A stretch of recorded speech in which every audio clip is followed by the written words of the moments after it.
Bienvenue à vous, madame, monsieur, dans ce nouveau numéro de Version croisée où j'ai l'honneur de recevoir deux grands communicateurs, les têtes d'affiche justement des deux grandes plateformes politiques que connaît notre pays. Je les présente rapidement.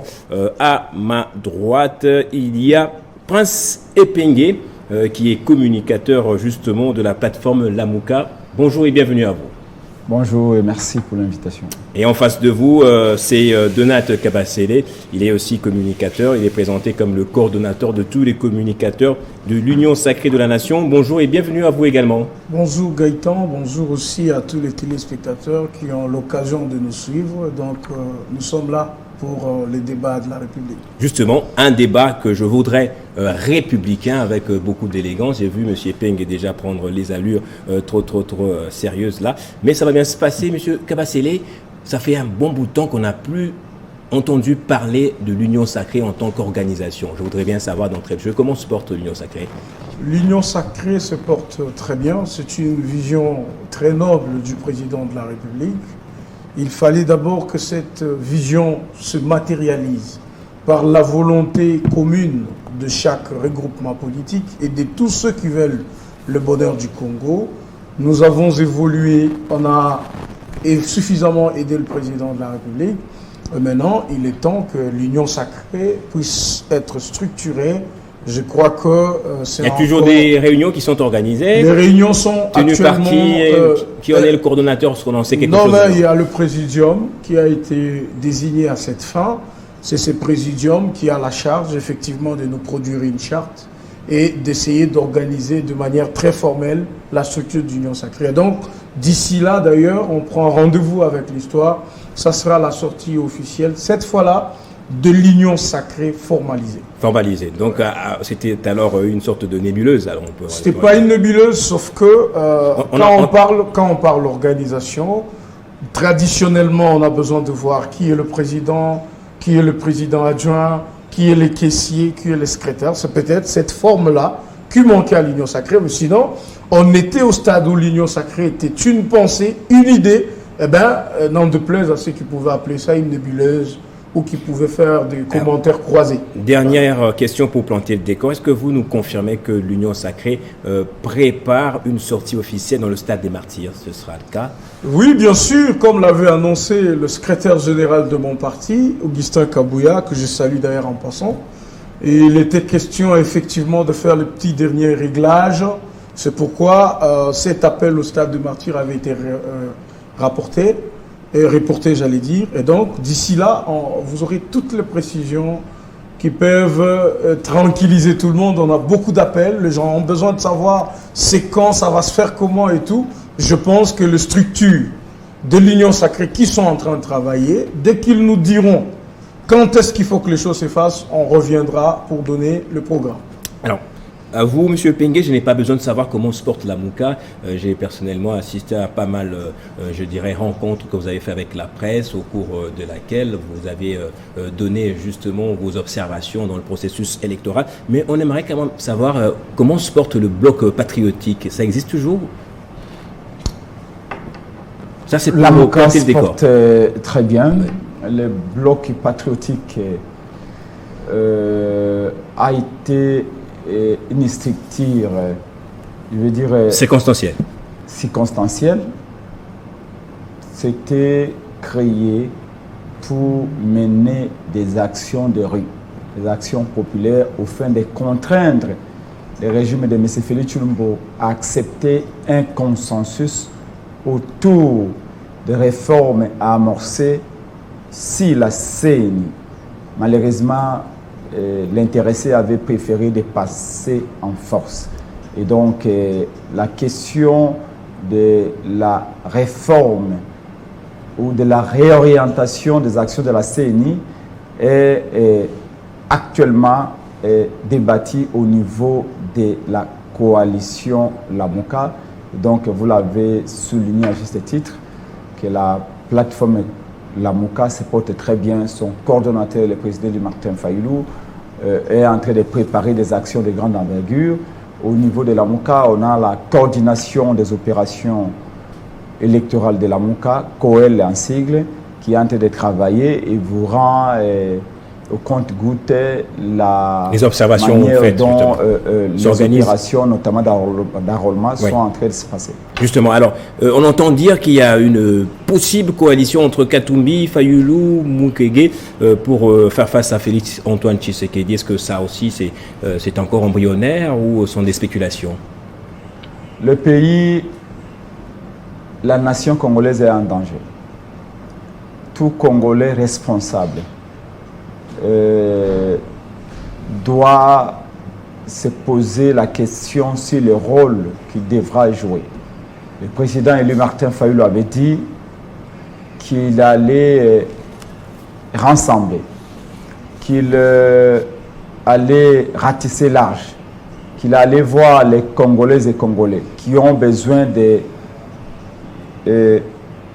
sauver ce pays pour se mettre ensemble avec eux. Le président élu Martin Fayulu, Dr Mukwege, Matata Ponyo, Moïse Katumbi sont tous des Congolais. Face aux dangers qui guettent la patrie, face à la division qui règne actuellement dans le pays, la menace imminente de l'implosion de notre pays, notamment par l'agression du Congo par le Rwanda, oui. Les limites et les insuffisances actuelles du régime en place poussent le président élu et les autres à se mettre ensemble. Le plus important pour nous aujourd'hui, c'est de ne pas parler élection d'abord. Parce que les élections, c'est une obligation constitutionnelle. Elles doivent avoir lieu et des bonnes élections. Mais d'abord, que faire pour empêcher que le Congo soit démembré? C'est ça la priorité pour le président Martin Fayulu. C'est ça la priorité pour Dr Mukwege et les autres. Et donc, nous encourageons tous les Congolais à suivre la dynamique qui vient d'être amorcée par le président élu. Voilà, on nous confirme cette dynamique. Katumbi, Matata Ponyo, Fayulu, pas Délice Sanga, non. Écoutez, je dis, rapidement, oui. Tous ceux qui veulent sauver la patrie sont le bienvenu. Ensemble avec eux, pourvu qu'ils soient des hommes épris de paix, qu'ils fassent preuve de constance, de cohérence et surtout que l'avenir du Congo soit une priorité pour eux. Voilà. Donat Kabasele va nous répondre pour nous dire en quoi est-ce que le pays est en danger, comme le dit justement Presse Pengue. Mais l'actualité, c'est quoi? L'actualité, c'est ces manifestations qui ne faiblissent pas dans l'est du pays. En début de cette semaine, les étudiants ont manifesté pour exiger que la force régionale devienne offensive pour faire face justement au Rwanda. On en parle, c'est notre thématique principale. Je commence avec vous, Donat Kabasele. Où en est-on avec les résolutions du dernier sommet des Bujumbura avec les chefs d'État plutôt? Il y avait parmi les résolutions un cessez-le-feu, le déploiement de nouvelles troupes et une réunion des chefs d'État-major dans une semaine. Apparemment, rien n'est fait de tout cela. Non, mais écoutez, merci de la question. Je crois que c'est une question qui taraude l'esprit de tout Congolais épris de justice, de paix et de développement. C'est comme le disait Prince Pengue tout à l'heure, effectivement, nous avons un problème dans le pays. Le problème, c'est un problème d'insécurité qui perdure. Et pour ce problème-là, il faut effectivement que tous les Congolais s'unissent autour du président de la République pour voir dans quelle mesure nous pouvons ratisser large, d'ailleurs pour inviter tous ceux qui peuvent avoir des propositions et assurer la cohésion des Congolais d'abord, parce que nous sommes victimes d'un complot qui vient de l'extérieur. Alors, il y a tout un tas de démarches qui ont été menées par le gouvernement de la République. Nous avons ouvert un front diplomatique et il y a aussi les opérations de grande envergure qui sont menées au niveau de nos forces armées. Alors, sur ce plan diplomatique, il a été question, selon les recommandations de toutes les organisations internationales des droits de l'homme, les organisations de paix, de développement, il a été question qu'on mette en place une force régionale oui, qui puisse de manière très permanente combattre l'ennemi, parce qu'il s'était révélé une faiblesse de la MONUSCO ou carrément de ces casques bleus qui ne savaient pas intervenir. Il fallait recourir à une autre force constituée spécialement de forces armées de la région. C'est comme ça que l'EAC les forces régionales avaient été mises en place. Mais il y a beaucoup de politiques qui ont alerté en disant que qu'est-ce que nous allons faire dans l'EAC, alors que dans l'EAC se trouvent les pays qui nous torsionnent, je dirais, des pays qui sont des agresseurs de la RDC. Aujourd'hui, on ne leur donne pas raison, ces pays, ces politiques-là. On ne leur donne pas raison. Nous sommes dans l'organisation qu'on appelle l'Union africaine, avec tous ces pays qui nous torchonnent, s'il faut aller dans cette logique. Aux Nations Unies, nous sommes avec tous ces pays. On partage ensemble le même... On va appeler ça résolution, la même charte, la même chose. Cela ne les empêche pas d'être aussi hostiles qu'ils le sont actuellement. Et donc, c'était un prétexte que les États de la région trouvaient. Ils se disaient, ben écoutez, il y a certaines propositions ou résolutions qui sont arrêtées au niveau de cette organisation sous-régionale, mais qui peinent à s'appliquer sur la RDC parce que simplement la RDC n'est pas partie à cette réunion-là, n'est pas partie à cette organisation sous-régionale. Le président Tshisekedi a choisi de lever cet équivoque. Souvent, on nous le reprochait, et ça fait plusieurs années. Pourquoi ils n'entrent pas dans l'EAC? S'ils étaient dans l'EAC, les décisions qui sont prises dans l'EAC, qui concernent le Grand Lac et principalement le Congo, ces résolutions-là pouvaient s'appliquer. Oui. On a levé le verrou. On a adhéré à l'EAC. Après, on dit, ben écoutez, comme vous avez adhéré maintenant, tous les États de la sous-région vont coaliser leurs forces armées pour faire une force commune. C'est une décision de l'EAC ou de notre gouvernement prise souverainement? Non, mais de toute façon, c'est souverainement qu'on accepte. Mais effectivement, après des propositions qui sont faites par tous les États, parce qu'on ne viendra pas en conquérant dans ces réunions pour dire qu'on impose seul le point de vue de la RDC. Alors, on a encore exploité cette recette, mais sur place, on sent que les complots illégaux, les complots, ils continuent malgré tous ces prétextes. Maintenant qu'on a levé le prétexte sur notre intégration à la communauté sous-régionale des États d'Afrique de l'Est, oui. Maintenant qu'on a levé le verrou par rapport à ce qu'on disait, la force régionale qui est arrivée, vous avez vu vous-même comment le président de la République avait publiquement sermonné effectivement le commandant. Ah, vous dites sermonné, mais d'autres disent qu'il se plaignait devant ce commandant. C'est pas se plaindre parce qu'il est prévu dans cet agenda de Nairobi, même de Luanda, que la RDC devrait avoir la primauté effectivement sur la conduite d'activité et tout le reste. Même si le commandant devrait être neutre, ne pas être parti d'un des pays qui environnait les conflits. Mais c'était sermonné, c'est ça, comme ça que ça s'appelle.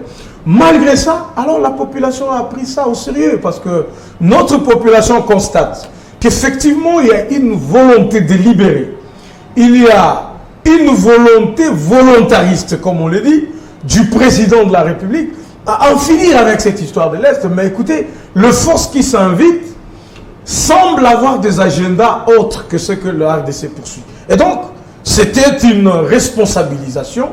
Le peuple a vu son président parler. Le peuple, pour lui, il a préféré orienter ça à travers des marches, des manifestations contre cette force. Dont on ne connaît pas encore l'issue. Je reviendrai vers vous, je prends rapidement Presse Epenge.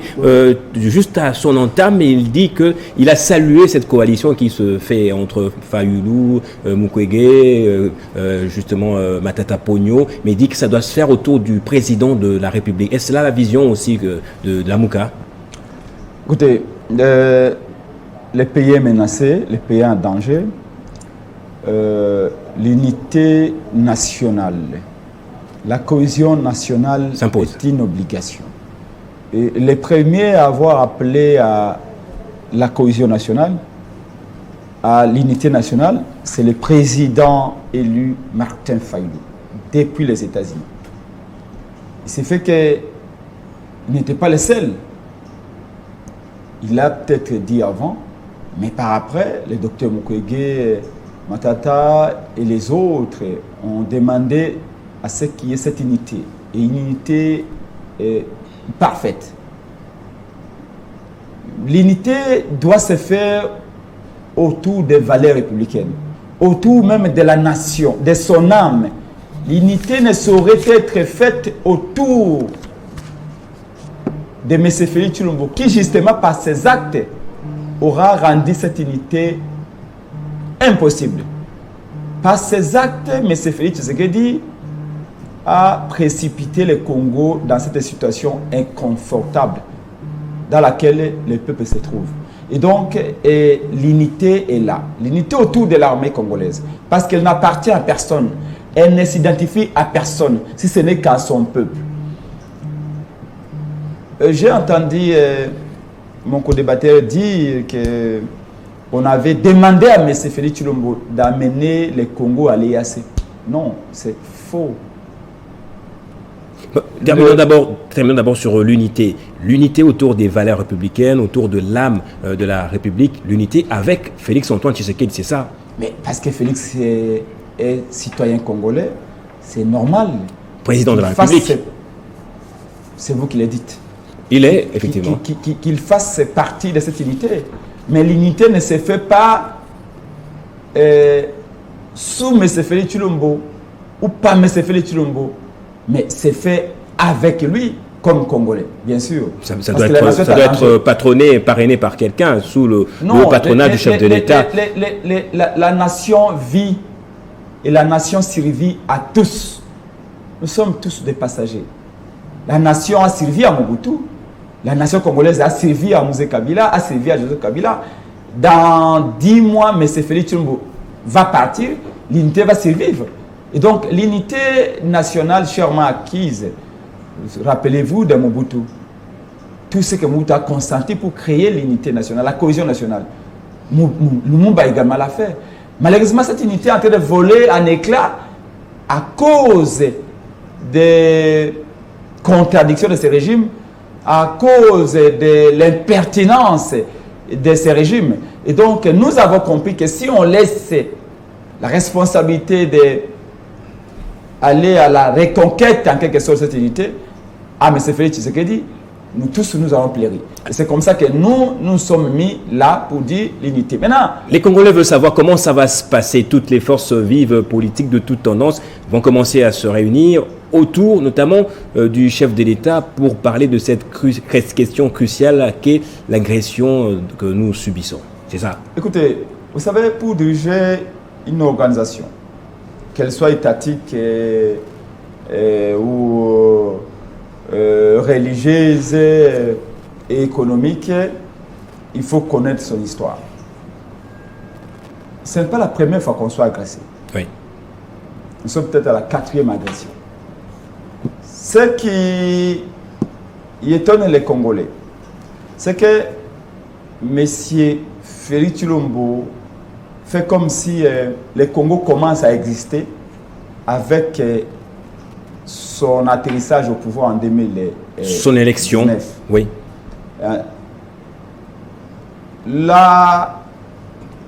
Les conflits, les agressions rwandaises ont une histoire. Ce qui pose problème, c'est la manière avec laquelle M. Félix Tshilombo est en train de combattre cette agression. Rappelez-vous qu'au début, quand il arrive, il fait complètement abstraction du contentieux que je qualifierais de rwando-congolais ou congolo-rwandais. En d'autres termes, le Rwanda ayant agressé le Congo plusieurs fois par le passé, la politique, la logique, le paradigme qui consiste à dire que pour que nous puissions avoir la paix, il faudra céder nos richesses au Rwanda, ne devrait pas exister. Ça a été une faute grave que M. Félix Tshilombo se rende au Rwanda en 2019 et dise devant les Rwandais et devant Paul Kagame que la guerre qui se passe à l'est du Congo est avant tout une guerre congolo-congolaise. Ça a été une faute extrêmement grave.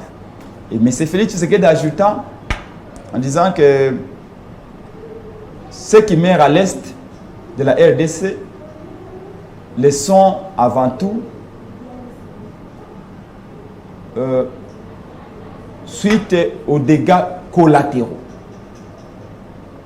Ceux qui lavaient, ceux qui dédouanaient Kagame et son armée les responsabilités.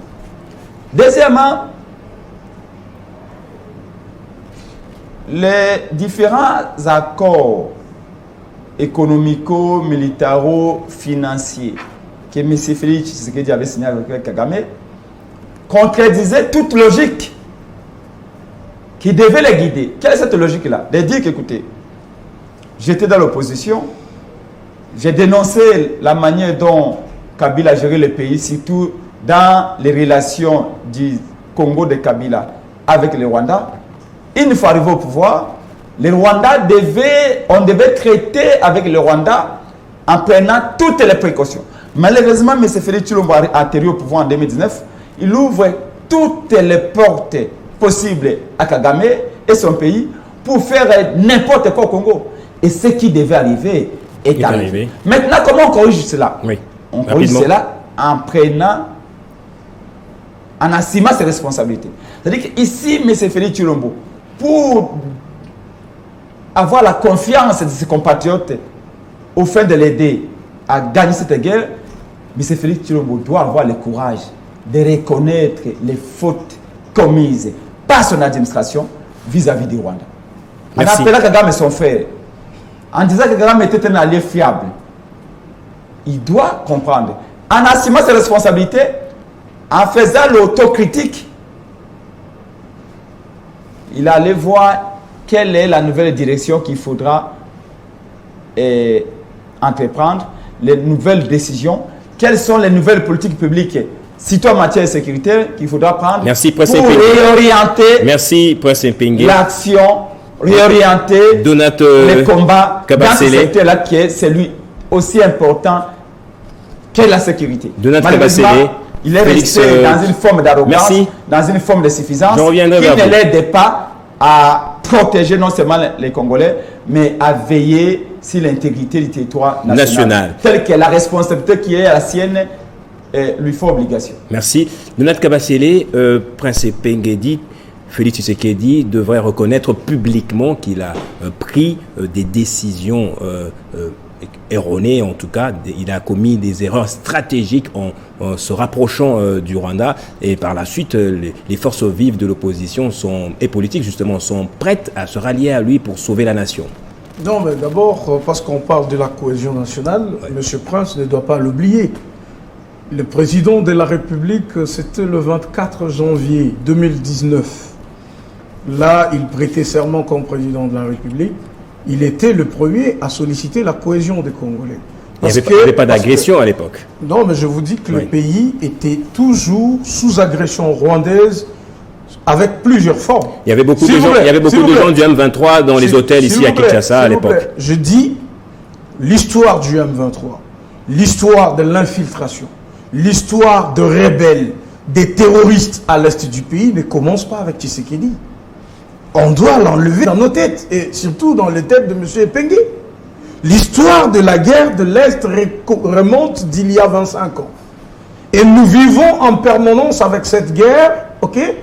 Et quand le président Tshisekedi arrive, avec la vision de l'aigle, il comprend que nous devons faire une coalition, nous devons nous faire une cohésion autour de lui pour que nous puissions effectivement arriver à répondre aux questions d'intérêt national.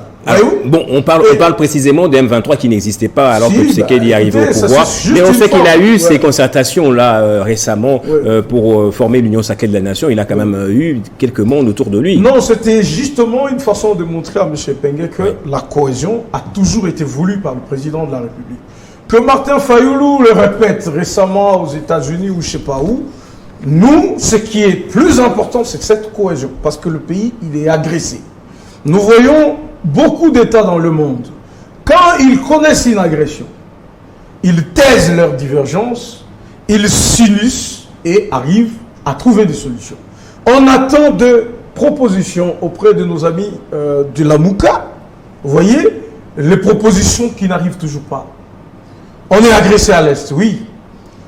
On est attaqué par le Rwanda. On est tout ce qu'on veut, oui. Mais qu'est-ce que vous proposez exactement? Il n'y a aucune proposition qui vienne de la part de nos amis. Mais la Mouka ne demande pas beaucoup. La Mouka demande simplement que le chef de l'État reconnaisse qu'il a pris des décisions quand même erronées. Est-ce que vous trouvez que ça, c'est quand même suffisant pour finir la question de l'Est? dire, bon, écoutez, je reconnais que j'ai commis des erreurs, ça va finir la guerre de l'Est. C'est simpliste et c'est léger comme argument. On attend plus que ça. Écoutez, il n'y avait même pas d'erreur. Je veux vous dire, le président Tshisekedi lance les opérations de grande envergure. Le principal groupe rebelle ou le groupe terroriste qu'il y avait sur notre sol, c'était les ADF. On les a démantelés dans toutes leurs bastions. On les a délocalisés, on a récupéré des localités. Plus de 70 localités en mode rebelle récupérées. C'est le bilan de Tshisekedi. L'aérodrome de Dora, avec tous les aérodromes qui servaient de base de ravitaillement, on met des FARDC. Alors, ces activités ont évolué, ça a suffisamment touché l'économie rwandaise. Le président rwandais et le président Tshisekedi se sont dit, écoutez, vous pouvez venir, qu'on parle franc. Au lieu que vous soyez en train de voler, en pillant la République, en tuant des Congolais, on peut faire des accords commerciaux. Ces accords commerciaux n'avaient rien à voir avec ce que M. Epenge dit de trahison, de quoi que ce soit. Mais pour certains, c'était de la naïveté. Non. Comment ils pouvaient croire aux Rwandais en ce moment-là? Non, mais écoutez, d'ailleurs, cet accord n'a jamais été respecté. Cet accord, même quand on en parle, ça n'a jamais été respecté parce que pour le Rwanda, c'est minime. On ne pouvait pas, ils ne pouvaient pas accepter avoir ça. Est-ce que c'est aujourd'hui que le Rwanda a été reconnu à travers le monde comme le premier producteur du coltan? Pas du tout. Ou du cobalt. C'est pas aujourd'hui. Ça date d'il y a 10 ans. Ça veut dire que les conflits persistaient. Les conflits existent. Les conflits étaient permanents. Qu'est-ce que Tshisekedi a fait pour de faire ces complots-là? Il a voulu que nous puissions ravitailler suffisamment nos FARDC et que nous puissions nous battre. On peut bien parler du Rwanda d'abord. Mais oui, il n'y a pas que le Rwanda. Derrière le Rwanda, il y a toutes ces puissances que nous connaissons. Parce que ces puissances sont complices, ces puissances sont coupables de ce qui se fait à l'Est. Ce sont ces puissances qui nous ont mis sous embargo en permettant au Rwanda d'avoir toutes les armes qu'il voulait. Ce sont ces puissances-là qui donnent de l'équipement, qui donnent du ravitaillement, qui donnent même de l'argent aux forces que le Rwanda utilise. Est-ce que devant une pareille question, on doit voir Félix Tshisekedi qui ne vient que d'arriver et qui n'a que 4 ans au pouvoir? Pas du tout. Tshisekedi est un instrument parce qu'il est le symbole même de l'unité nationale. C'est comme ça que je parlais d'une cohésion autour de Tshisekedi. Parce que Tshisekedi pouvait laisser la situation pourrir comme elle pourrissait avant.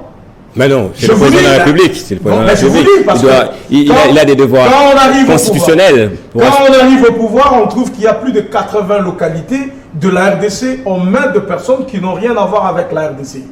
On fait une guerre, on récupère 70 localités. Pour ces gens-là, ce sont vos chiffres à vous. Pour ces camps-là, c'est une déclaration de guerre. Il fallait que le président soit président et ne s'intéresse pas à tout ça. Qu'il laisse les choses se faire comme elles se faisaient avant. Ils partent, ils s'organisent, ils montent leur milice, ils mettent en place une machine, ils nous attaquent. Est-ce que devant cette attaque, on doit dire, eh ben, c'est Tshisekedi parce qu'il a souri ou parce qu'il a embrassé qui a fait ça? Non, on devrait en tant que Congolais être animé d'un sentiment le plus patriotique qui soit.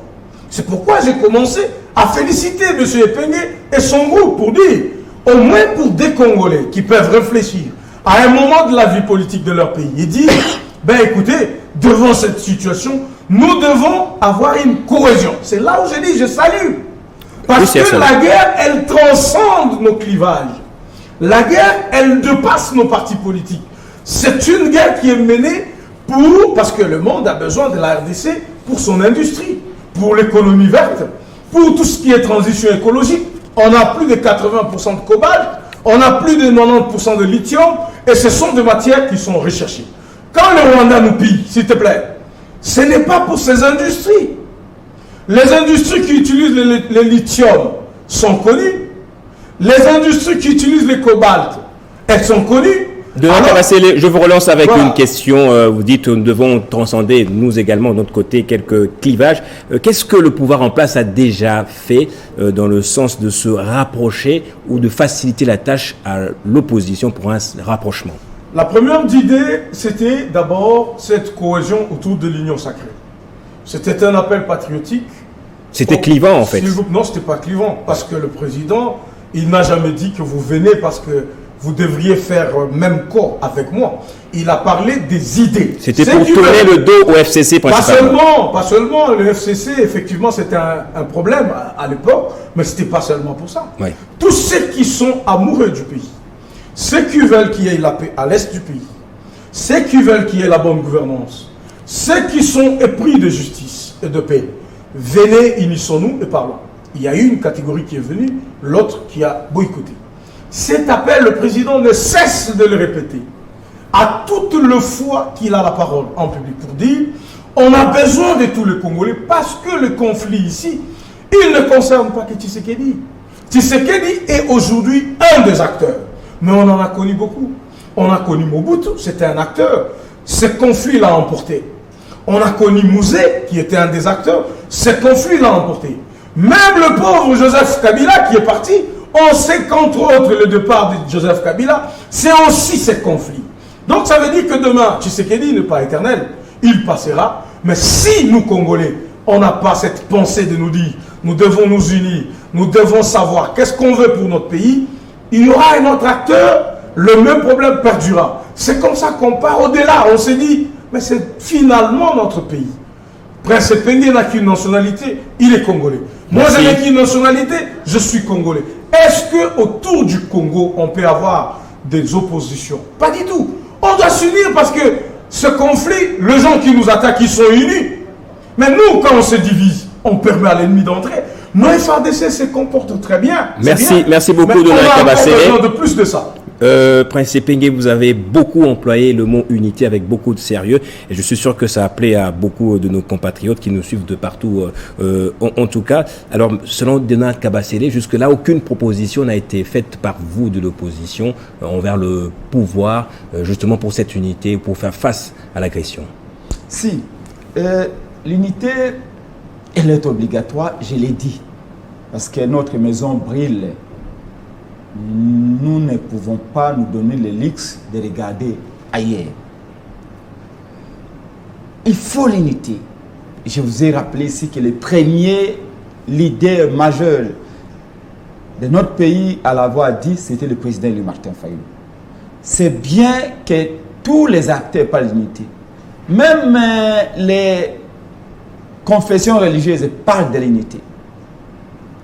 Il y a eu des marches pour cela. Au niveau de la Mouka, au niveau de mon partenaire de Congo, nous avons marché pour l'unité. Quoi d'anormal? On ne peut qu'applaudir. Mais au-delà de l'unité, parce qu'évidemment, l'unité ne suffit pas.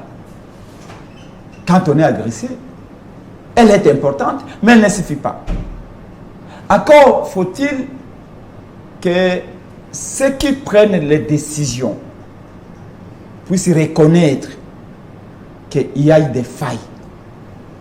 Il y a eu des erreurs graves qui ont été commises. Mais ça ne favorisera pas l'unité, on ne va pas s'humilier comme ça. Comment voulez-vous corriger si vous ne reconnaissez pas là où ça n'a pas marché? On peut le reconnaître comme ça en étant calme, en se taisant. Félix Tshisekedi doit comprendre et reconnaître. D'ailleurs, il a reconnu dans son discours en partie. Dans son discours de 13 minutes. Que les M23 ont été, ou les M23 a été vaincu par les armes en 2013. C'est Félix qui l'a dit dans son discours de 13 minutes. On en avait fini avec les M23.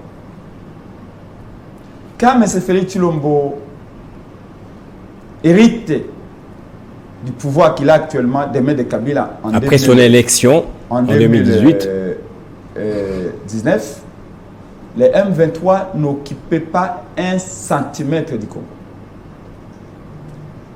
Les Congolais se posent une question légitime.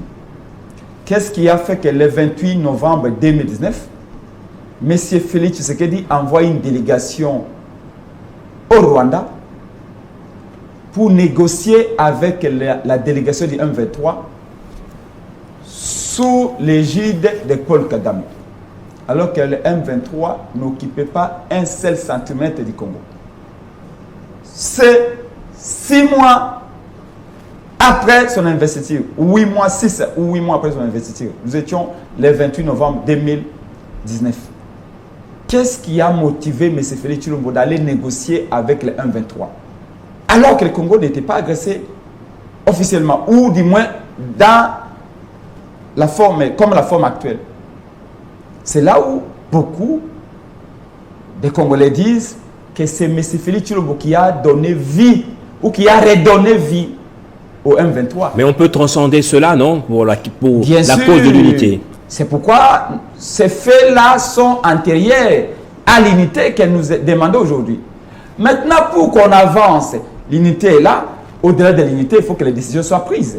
Lesquelles décisions? Je reviens vers vous. Vous dites également, vous, votre parti, vous donnez un ultimatum de 72 heures au pouvoir en place. Mon partage du Congo, donne un ultimatum pour que le pouvoir retire notre pays de l'EAC. C'est cela l'unité aussi. Parce que mon compatriote Donald parle de manque de propositions. Non. Nous proposons. La coalition la MOUCA propose. Mon parti du Congo propose. Le président élu Martin Fayulu propose et a toujours proposé. Malheureusement, on n'est pas écouté. Ceux qui sont en face de nous, de l'autre côté de l'Union sacrée, sont arrogants, sont suffisants, sont hautains. Qu'est-ce que vous avez proposé, Prince Epenge? Je m'en veux vous citer 3 propositions déjà faites. Et dans les secteurs différents d'ailleurs. Nous sommes, je crois, au mois de juin 2019. Le président élu dit: M. Félix Tshilombo n'a pas été élu. C'est le fruit de la volonté de Kabila. Mais néanmoins, je ne vais pas brûler la maison. J'aime le Congo, j'aime mon pays. Je vais utiliser la sagesse de Salomon. Félix Tshisekedi a été placé là par Kabila. Mais moi, j'exige qu'il y ait des réformes institutionnelles avec sa proposition de sortie des crises. Il dit: il faut réformer la CENI. Dès 2019, en perspective des élections de 2023.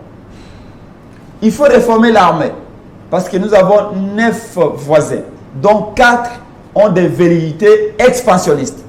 Le Rwanda a toujours lorgné sur la terre du Congo. Kagame ne conçoit pas le développement de son pays autrement que par le pillage des ressources du Congo. Même si on arrive à construire un mur de 100 km de hauteur, Kagame va exploser ce mur. Ah bon? La seule façon de protéger les affaires du Congo, c'est de réformer son armée, de perfectionner son outil militaire. Et donc, moi, Martin Fayulu, je propose les réformes de l'appareil sécuritaire. Nous étions au mois, je crois, de juin 2019. Ça, c'est entre l'agression du pays. Ça, c'est avant l'agression. Avant l'agression. Oui. Nous parlons de l'agression actuellement. On dit que l'homme prudent voit le mal de loin. Gouverner, c'est prévoir, dit-on. Et Martin Fayulu, qui était suffisamment outillé pour gouverner la République, et a été empêché de gouverner par les deals Kabila et Félix Tshisekedi, Martin Fayulu n'avait pas hésité pour l'amour du pays à mettre quand même une proposition de sortie de crise. Ce discours de deal est utilisé contre nous par le Rwanda aussi. Est-ce qu'on ne peut pas passer outre cela maintenant? Excusez-moi? Le discours de deal, Kabila, Tshisekedi, est utilisé contre nous. C'est un rappel, c'est un fait historique que je voudrais rester factuel. Donc c'est un fait que je vous rappelle.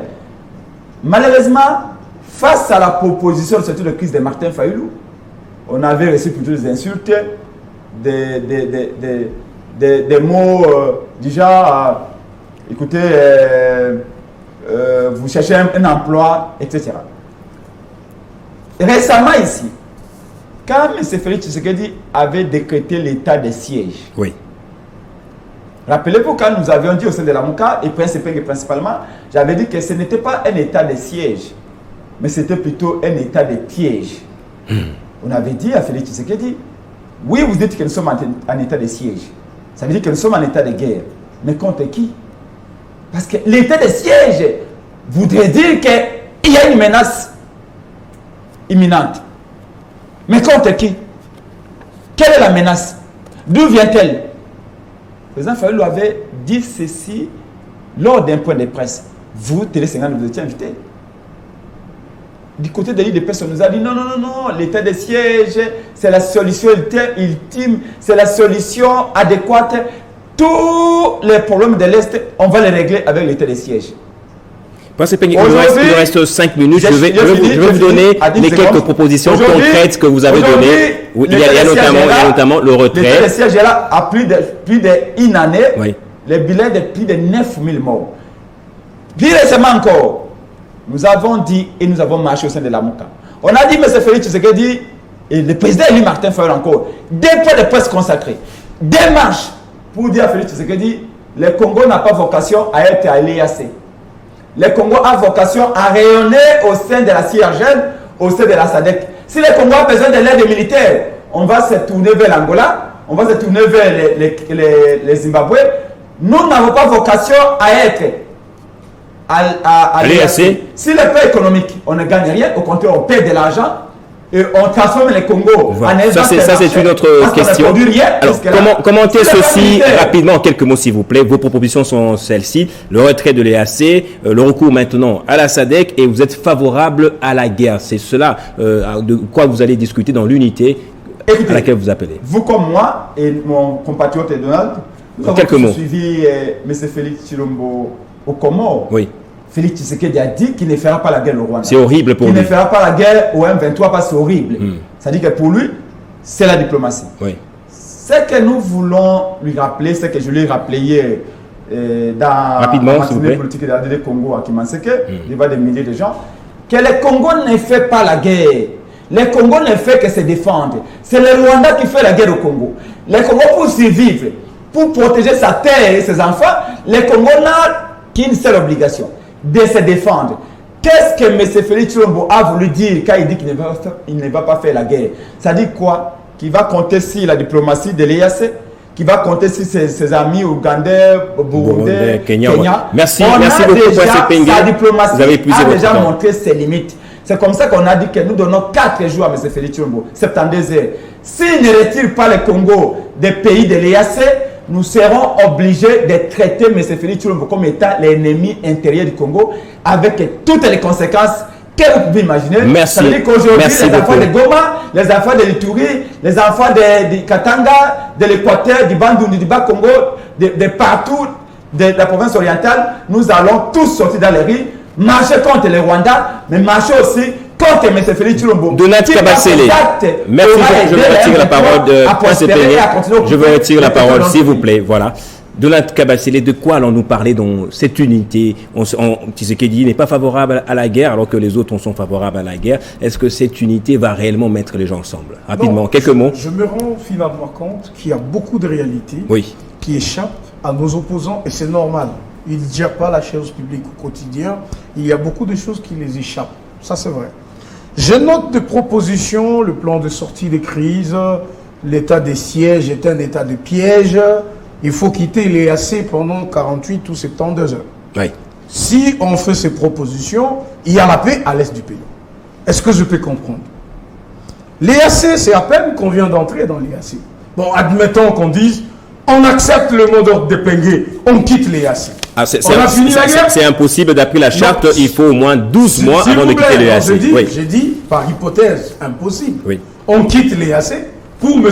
Pengué, on a réglé la question de l'Est. On compte s'il vous plaît, s'il vous plaît. On compte sur l'armée congolaise. Je vais te dire, qu'on la donne des moyens, qu'on en fasse confiance, qu'on donne des décisions claires. C'est que le problème, c'est que Félix Tshisekedi n'a pas de décision claire. Tantôt la diplomatie, tantôt l'armée. Les militaires qui sont au front ont besoin d'une décision claire. Donc c'est impossible que nous quittions l'EAC. S'il vous plaît.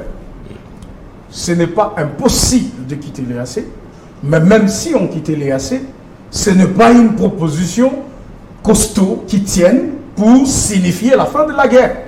C'est passionnel et tout le monde, c'est léger. Voyez-vous? Alors, c'est politicien. S'il vous plaît, c'est politicien, c'est populiste aussi. Ça n'a rien à voir avec la fin de la guerre. Parce que la guerre, mon frère, connaît les origines de cette guerre. S'il te plaît. Il nous dit... 30 secondes, il reste 30 secondes. 30 secondes? Oui. Non, mais c'est à peine que je prends la parole. 30 secondes, 30 secondes, oui. Donc, monsieur Epengue, soyez rassurés que même quand la diplomatie est abordée telle que nous le faisons avec beaucoup de tact par le président Tshisekedi, cela n'empêche pas à nos militaires de se battre. Nous avons relevé 11 000 hommes. On en a ajouté 22 000, on en a encore ajouté 11 000. Nous sommes à 33 000 hommes. On a permis les commandements de l'armée. Nous avons donné l'équipement nécessaire à notre armée. Aujourd'hui, ils touchent la solde de manière permanente et répétée. Il n'y a pas de raison, en principe, c'est vrai qu'ils en font un peu plus, Mais pour l'instant, nous nous sommes Merci. bien comportés. Merci Donald Kabasele. Merci Et donc, beaucoup. Faites Merci, des c'est le bonnes temps déjà. propositions Oui. qui finissent la guerre. Nous avons proposé l'état de siège. Si vous dites que l'état de siège n'a pas marché, dites-nous qu'est-ce qu'on fait après. Merci Donald Kabasele, merci beaucoup. Prince Epenge, 30 secondes, sinon je vous ravis la parole. Votre Non, dernier mot. Moi aussi, j'aurai 30 secondes. On a commencé avec vous, on termine avec lui. Je peux dire ceci. Oui. Pour qu'une armée gagne la guerre, l'armée a besoin d'un effectif suffisant. Oui. L'armée a besoin d'avoir des éléments à son sein qui soient entraînés. L'armée a besoin d'avoir un solde conséquent. L'armée a besoin d'avoir un outil perfectionné. Même si ces 4 éléments sont réunis, l'armée ne peut toujours pas gagner la guerre. Il faut que l'armée ait aussi l'armée ait confiance aux instructions de sa hiérarchie. Or, ici, Rapidement. M. Félix Tshilombo qui donne les instructions à l'armée est flou, n'est pas clair, ne sait pas sur quel pied danser. Et c'est très, très dangereux parce que les militaires qui sont au front ont besoin d'avoir des instructions claires. Tantôt, c'est l'EAC. Vous avez même l'impression que Félix Tshisekedi donne plus de priorité à l'EAC qu'à l'armée congolaise. Tantôt, c'est la diplomatie. Et là, après avoir dit qu'il ne fera pas la guerre, pour nous, la Merci, pour nous, Prince Epenge. Félix a Merci, envoyé vous avez un dit 30 signe secondes. assez dangereux aux pays voisins en disant, c'est-à-dire que demain, on va envahir le Congo, demain, on va piller ses richesses. Celui qui a la tête du Congo ne fera pas la guerre parce qu'il a peur. Mais faire la guerre veut dire quoi? Tuer ou se faire tuer. À un moment donné, Merci, Prince Epenge. Voilà. Madame, monsieur, c'est la fin de cette émission. Le temps imparti est déjà à sa fin. Merci à vous deux pour ce débat républicain. Le signal est clair. Nous nous défendons et nous attaquons l'ennemi dans notre territoire. On n'a pas besoin de faire la guerre dans un pays étranger parce que nous ne sommes pas assez criminels que Kagame. Merci à vous d'avoir suivi ce numéro. Je sais que ça a le goût d'inachevé. Nous allons nous retrouver prochainement avec les mêmes invités pour terminer, je dirais, cette grande question ouverte sur l'unité nationale importante pour faire face justement à l'agression dont on est victime. Alors, on se retrouve au prochain numéro.